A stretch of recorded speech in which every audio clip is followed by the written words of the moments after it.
right, bench warmers, welcome into episode 81 of the Far End of the Bench podcast. Jimmy Pilato and Nico Bryant. It's playoff time. We got playoff basketball to discuss, but I know that you probably want to address my center of attention. I went after your guy. I went after the guy that we've been very, very high on and defended against everybody, Jamal Murray, the $158 million man. And, there's some rumors circulating. There's some opinions out there that maybe Jamal Murray is okay and can come back. Now, he's been cleared medically, but he doesn't want to come back.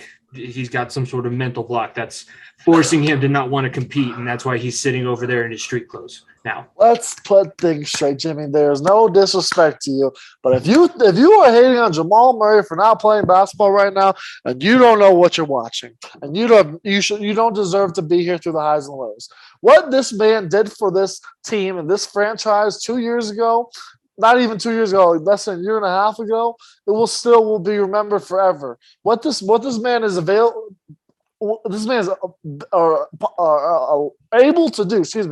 able to do on a nightly basis is without question. And yes, we are getting our absolute shit canned the first two games. And it fucking sucks. I hear the run end of it every fucking day. I have to scroll through Twitter. I have to hear it from friends. I have to hear the whole shebang. So I hate it just as much as the next guy. And this team is not good enough. I'm aware of that. I don't know if it's good enough with Jamal and with MPJ yet, but that's to be seen because we don't know.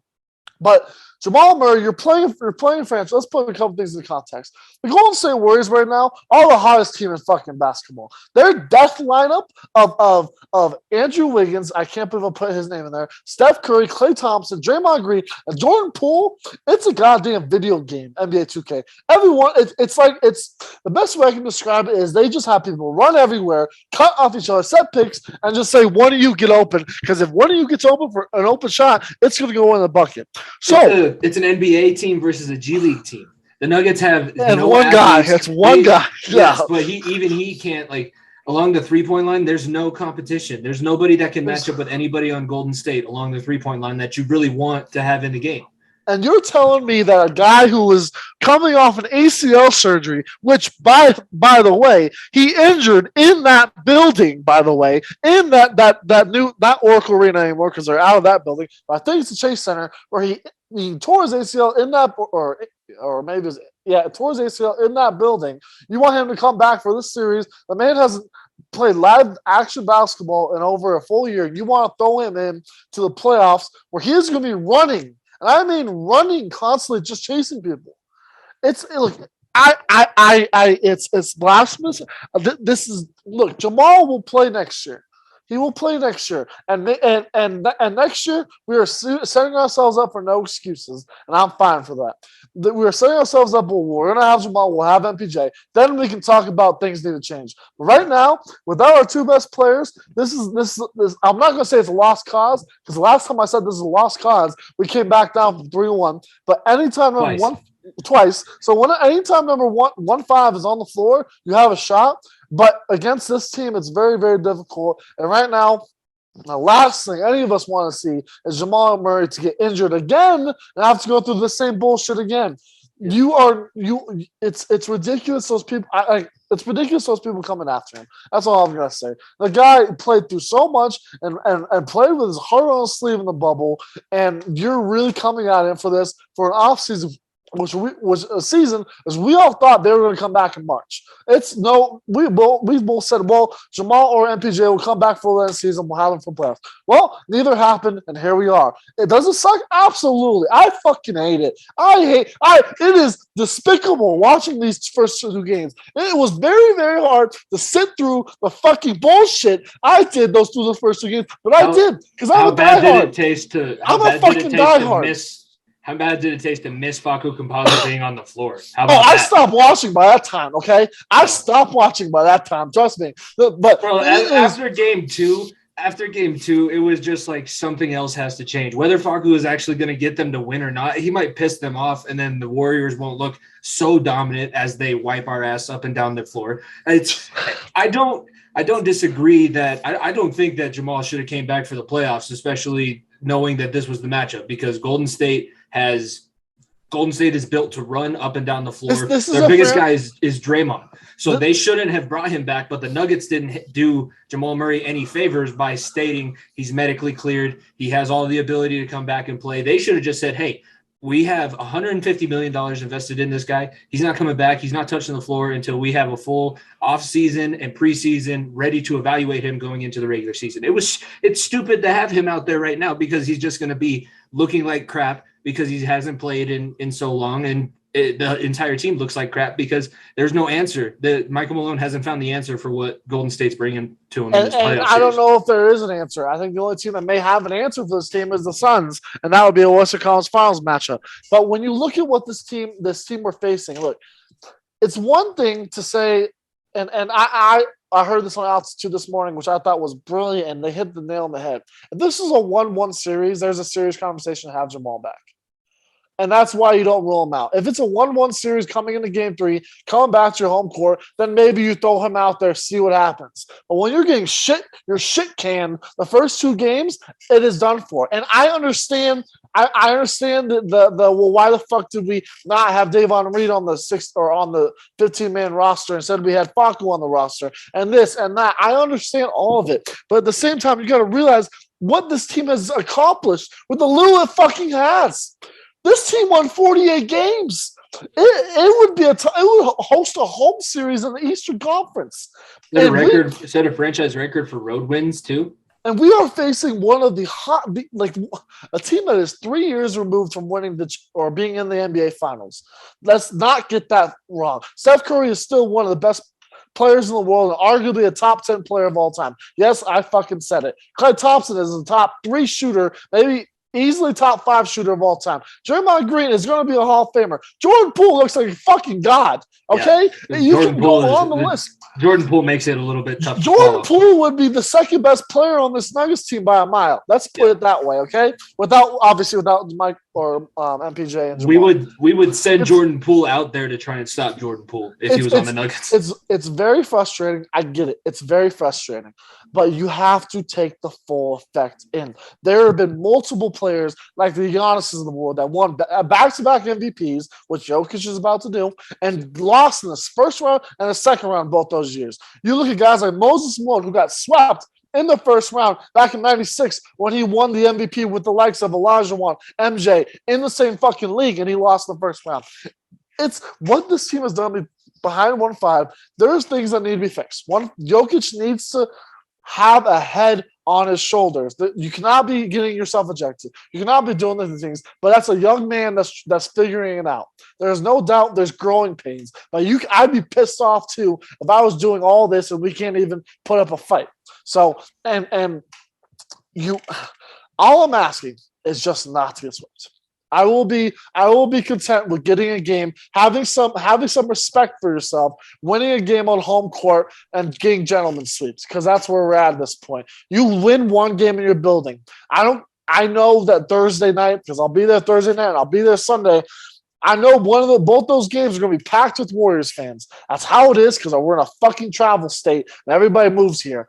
But my God, one time, just put some respect. Do what you couldn't do last year against Phoenix. Just show love to your fans that have been gotten their ass kicked on social media, on fucking Twitter, on in the stands. TV, in the stands. You go on about it. Have some respect for those guys out there that stuck with you all year, and go out, win a game, maybe 2 if you're lucky, but at least go win a game, push them to another game and make this a series partially, so that you can leave with your head held high and the MVP can be walk with Jokic and we prepare for next year, because it sucks. I am not sugarcoating. It fucking sucks. It has sucked watching those first 2 games. It is absolutely horrendous watching Aaron Gordon try to score fucking 10 points total in 2 games. It's another thing to watch Jeff Green score 8 points total in 2 games. These teams everyone has had it with one another. Things will be adjusted to the offseason, but you just need to get through. Leave with your head held high at the end of the season. Don't leave the season like you did last year. Yeah, if we all want to take a little trip down memory lane, remember how last playoff season ended for Colorado sports fans in a 0-7 2-week stretch. If the Nuggets go down 3-0, it's a double-digit losing streak in the playoffs before the Avalanche even take the ice in the first round. And this all goes back to those motherfuckers wearing purple in our state. Let's not forget, when they started doing good, the other teams started doing bad. And when they were done, they started sucking. Rockies were good at the beginning of last year. People forgot. They won like they're on the same pace they are right now. The Rockies need to fucking suck and take one so we can win something for the Avs or Nuggets. Because I'm not fucking happy where the Rockies are decent and my two playoff teams are not doing anything. Just don't want to go out again in not winning a playoff game for 2 weeks. Have some respect. Have some fucking respect for yourself. That's all I ask. I do think too that what plays into it is the fact that this is now, we talk about it a lot, but the altitude dispute with Comcast, nobody can watch games until it gets to this point of the season. So we have a lot of people that weren't keeping up. Not everybody pays attention to sports like the two of us do. So people are now starting to catch up. And if you hadn't been paying attention up until this point, it does seem a little bit like he's holding himself out for whatever other reason other than the fact that it just doesn't make sense for him to come back in this series. So I think that plays into it a little bit. And I want to make this statement. You need to clip this shit, put it on Twitter, put it on Instagram. If you are a Denver Nugget fan and you go and you have tickets to Thursday's game or Sunday's game and you sell those motherfucking tickets to a goddamn Warriors fan, find me and I will fight your ass because I don't want to see a Warriors fan in any more Nuggets seats because I will not have what Phoenix did to us and what Boston did to us. Have some freaking respect for your city. If you live here, you're a Nuggets fan, do not sell your tickets. If you're a Nuggets fan and you want to go to the game and have some respect and go see the MVP for possibly one of the last 2 times this season, go buy a ticket. Tickets are available, but don't you dare. That's all I'm gonna say. Don't you dare. Yeah, it's a little bit disconcerting. It's the one bad thing about going to games in Colorado. I went to the Avs game on Monday night against the Caps, and that's another state that has a ton of people that moved here for whatever reason. And the amount of KAPS chants, it makes you want to vomit. That's really what happens. It's just kind of like the Nuggets series so far. So the Nuggets down 2-0. They played game 3 Thursday because the NBA takes a month and a half in between first-round playoff games. The reason why I saw that is they want to let each team have a home game on the weekend so that more people can go to. So that's why the Nuggets play Sunday. It's weird. When it goes after that, it gets weird. I know. I don't understand it, but it is what it is. It's like hockey should be – I feel like they should swap the amount of days of rest. I know playing basketball takes a toll on you physically, but hockey goes like game, no game, no game. So it's different. Yeah, absolutely. All right, for the other series in the West that we're paying attention to, Minnesota got a game against Memphis. It was weird. I watched actually most of that game. It was strange. Karl-Anthony Towns is playing – he's playing like a guy who wants to at least make a little bit of a run. I don't think that he's delusional enough to think that Minnesota is going to go on a miraculous championship run and win a ring, but he at least wants to give himself a season where he goes deep in the playoffs. And Anthony Edwards he's still heat checking himself out of the building, but it's working. He scored 32 points in game 1 and they got a win over Memphis. I didn't think I thought Memphis was going to come in and handle business and sweep them. It was surprising in game 1. These are the two of the most shit-talking, most confident teams with no fucking reason why teams in the world. Anthony Edwards he named his dog Anthony Edwards Jr. because he's built like him. And it's weird. I know. I thought it was crazy, but that's just the confidence he has. And what the confidence Memphis has too, obviously we're recording this before game 2. I would be surprised if Minnesota went up 2-0, but this series is between two teams that just are gritty. Minnesota just doesn't back down. Neither does Memphis at all. This series is one of these teams is going to get their ass kicked in the next round. That's all I'll say. Probably Golden State, but these are two teams that are on the rise who are a bunch of young, hungry dogs, and it's fun basketball. It's very fun basketball. It's a basketball of the days of where you can get in someone's face and talk shit, and you're not going to have to worry about getting teed up because the other person is going to come right back and not swing, but he'll come right back in your face and talk shit right back to you. So it's a fun-ass series between a team that I don't like in Minnesota because of not that I don't like their players. I think they got a lot of good dudes, but because of the rivalry going back to the KG Mello days, and then Memphis, which I don't even know what to think of Memphis at this point because I think they could be gods or they could be absolute smalls. So it's two very, very fun franchises. It's must-watch TV. Yeah, right now, game 2, it's at the end of the first quarter, and Memphis has a 33-32 lead. So that one looks like it's going to be a barn burner again. Interesting, though, like, yes, Anthony Edwards and Karl-Anthony Towns were playing very well offensively, but they're both over plus 10 in the amount of time that they ended up playing. Karl-Anthony Edwards was plus 12, and I think Karl-Anthony Towns was plus 15. And for a big man playing in a game like that was so back and forth, I mean, they were putting in work on both ends. So neither team really takes a moment because they know that neither of them are very good, that they can take any possession off. So and don't get me wrong, Cat is a top 3 center in the league when he's healthy. Like it goes Jokic and beat on a pedestal above everyone else. But Cat has an argument over the Bams, over the Rudy Goberts of the world for that number 3 spot. There's no doubt. Other next series in the West, Dallas and Utah tied at a game apiece. This one's wild because Luka Doncic is a calf strain, which is like minimum 16-day recovery. So that means he wouldn't be back until mid next round. And even at that point, that was the injury that KD was coming off of when he popped his Achilles, I believe, or something similar like that. So it's kind of like you don't know if you want to play him, but Utah just doesn't want to be. Utah's ready to lose and just disband the entire thing. All starting at the coach, all the way down the line. Everybody's going to go in their own directions, and you can tell they just don't want to play with each other anymore. That franchise it is one of the most wasted, talented teams I've ever seen. You talk about Donovan Mitchell, Rudy Gobert, like Gobert, as much shit as I give Gobert, he's a good defender. And Donovan Mitchell is a one-of-a-kind talent. Donovan Mitchell, I don't remember the first time I said this on the show, but I think it was either before the season or whatever it may have been. Donovan Mitchell is 1 foot in Miami. That man wants to be a Miami Heat so damn bad. I think it was after the Nuggets came back from their 3-1 in the bubble. Yeah, either way, it's still true. Like he wants to be gone. Yeah. And he does not gel with Gobert. You can tell Quinn Snyder is a hell of a coach, absolutely hell of a coach. But I think he wants to go back to San Antonio on coach under Pop again. I mean, that's exactly where he wants to go. Be in a situation where a franchise like San Antonio has never been bad in the last 30 years. They've always been either middle of the road or the best in the league. There's been no low tier for San Antonio basketball in general. And this team just doesn't want to play together. It does not want to play together at all. Talk about a team that just as high expectations in the world to absolutely fall. You're talking about a team. Jalen Brunson is a bucket. Don't get me wrong. Jalen Brunson is a bucket. That motherfucker does not drop 41 on your head, and you lose a 10-point lead in the fourth quarter to this Dallas Mavericks without Luka. I'm sorry. That does not happen. With as much talent as you have on your team, that should never happen.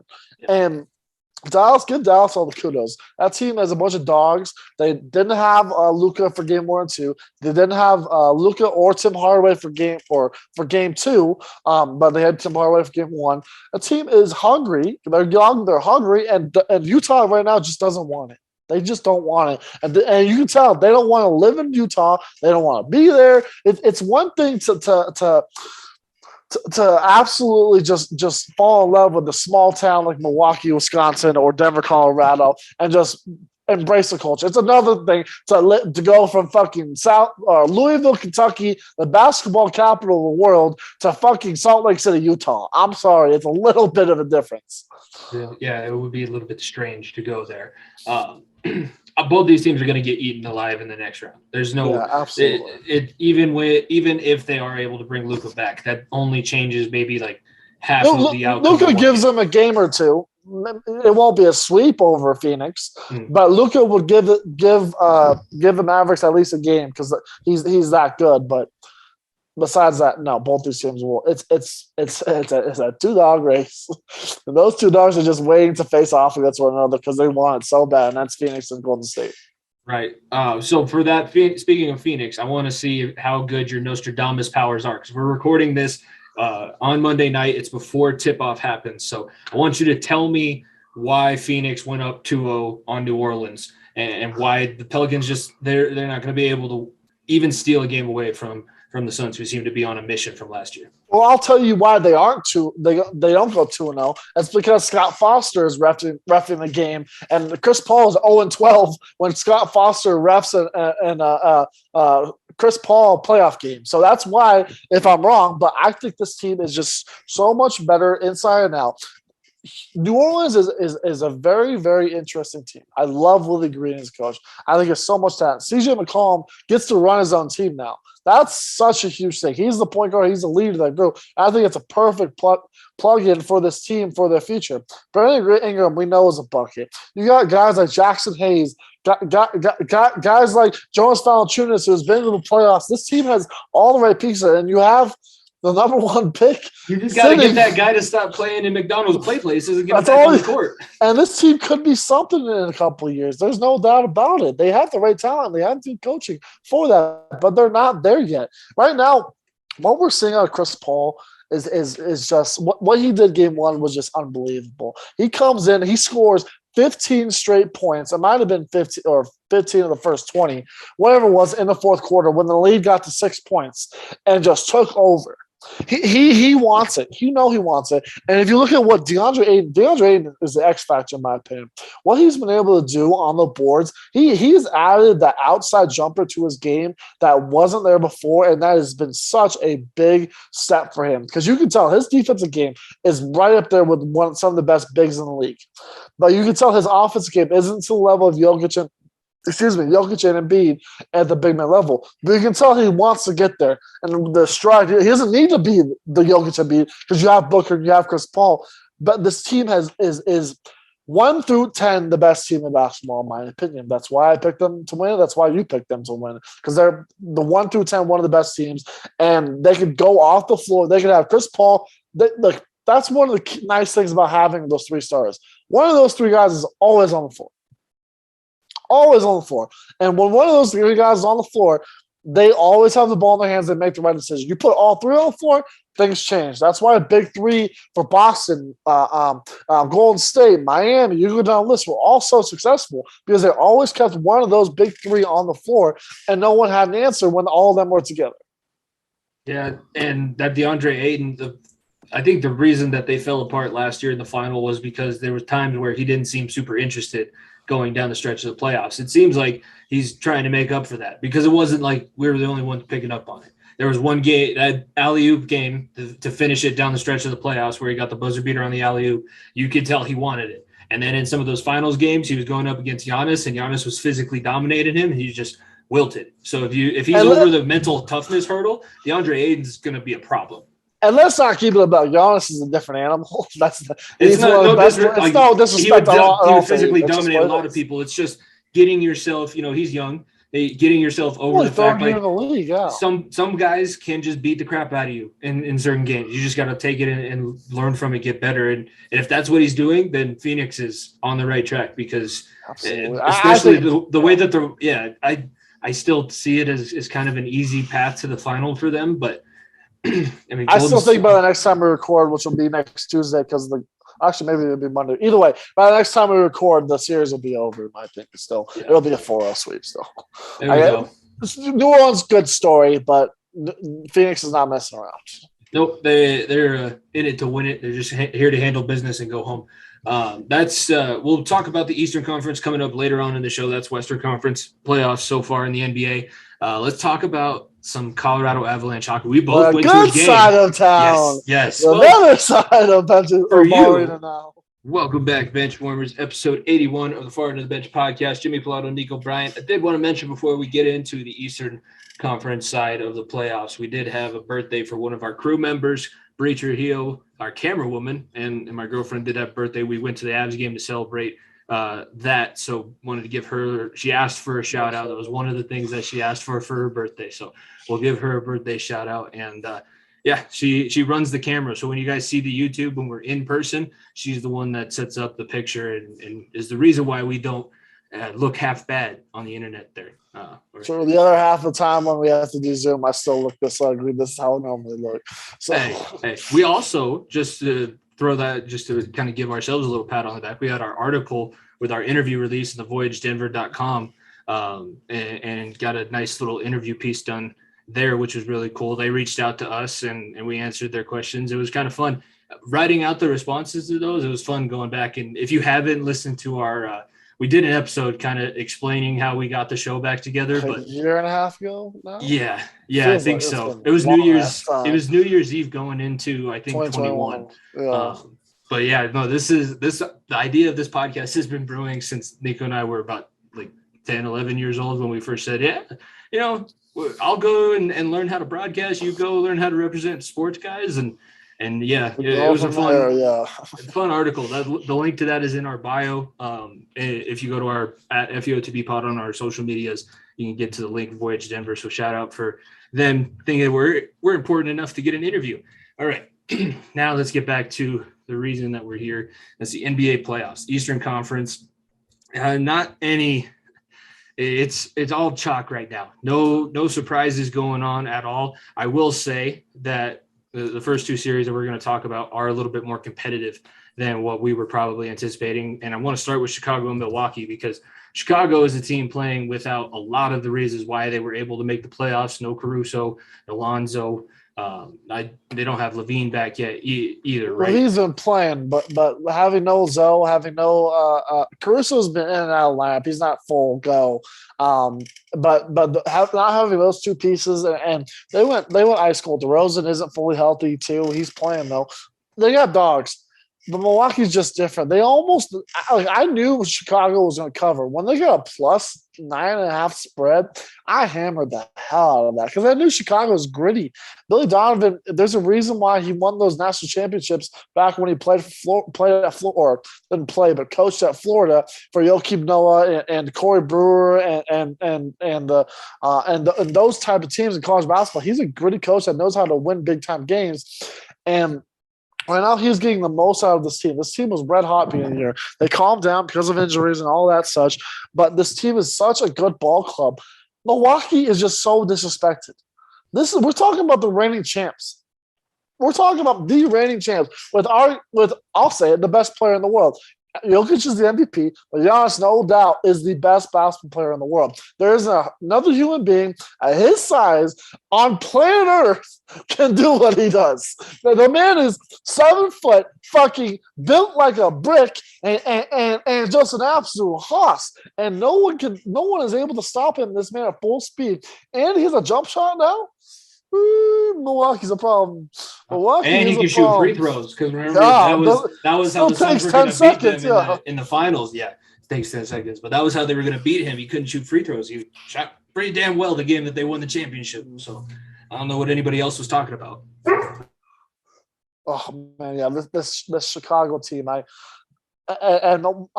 give all the praise to Budenholzer. The dude makes meme faces every other 2 seconds. It's hilarious, but he does a great job getting the most out of his team. Drew Holiday, arguably the best perimeter defender in the league, alongside Marcus Smart, who won Defensive Player of the Year. And this team is built for the playoffs. It really is. They're a regular season team. They match up with the perfect team that they know they can cook in Chicago, and they're just running away with it.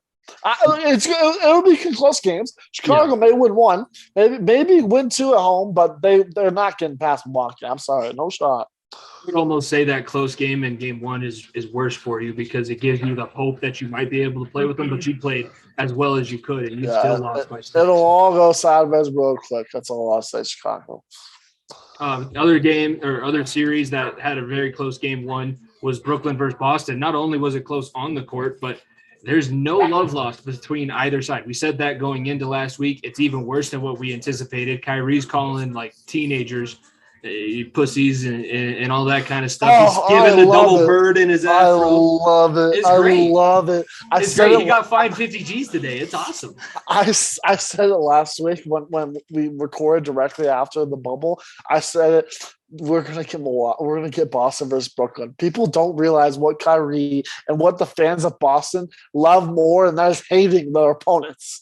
There is no city that you get more of a harsh rap from if you diss your city. if you wear a Yankees hat, if you're a Kyrie fan, if you are if you wear Eli Manning jersey, if you wear what other teams can I go down a rabbit hole with that state? Toronto Maple Leafs jersey. You go down the list. Everything in that city, you better have someone watching your back because something bad's going to happen to you. And I love it. Players should be allowed to do this. Kyrie did nothing wrong. He just he flipped some people off, and I've seen worse. It's not like he chopped in the stands. It's not we didn't go that bad. But the dude, I feel like players should be able to talk some shit back.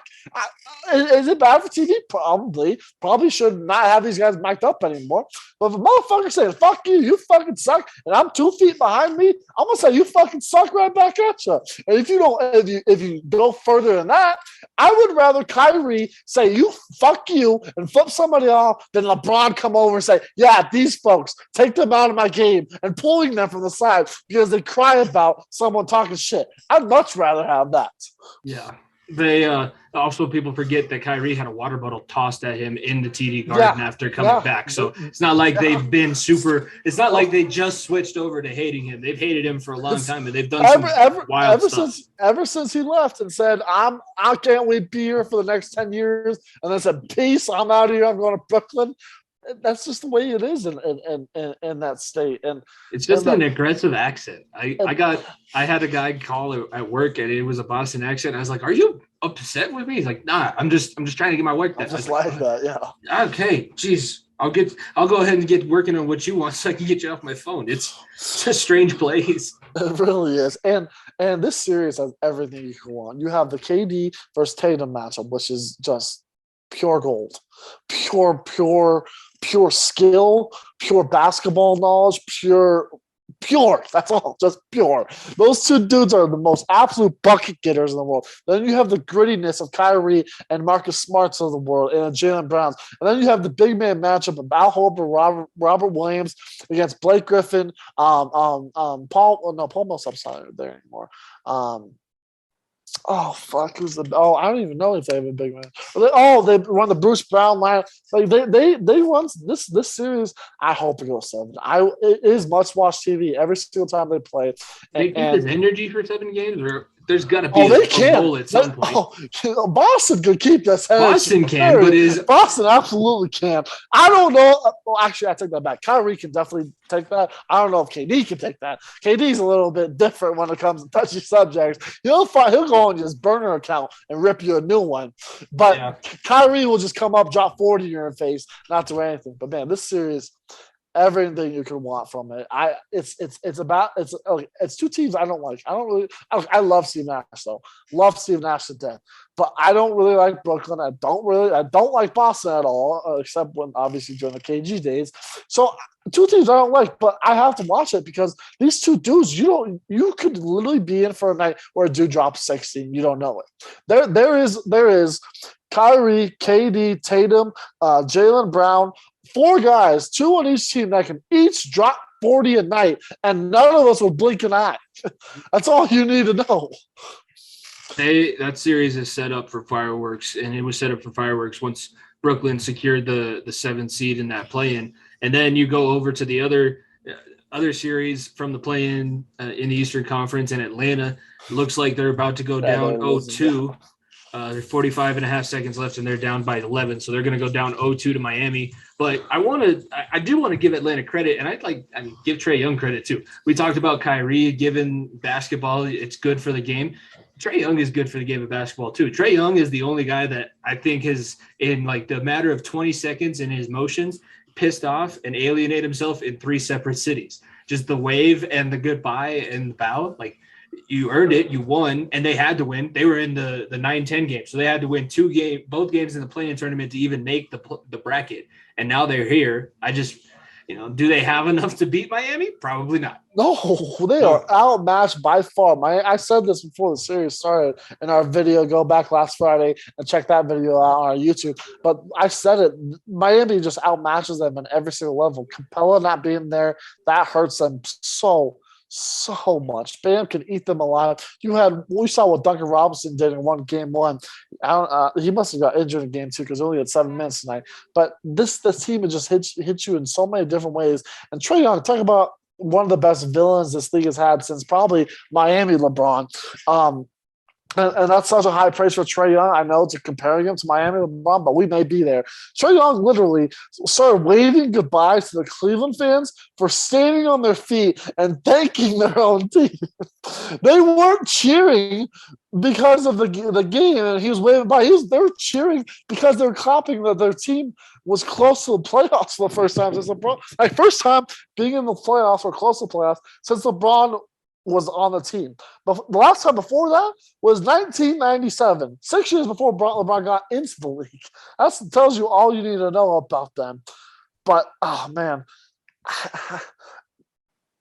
The Hawks just don't have it. They don't. Trae Young is a good talent. They don't have it.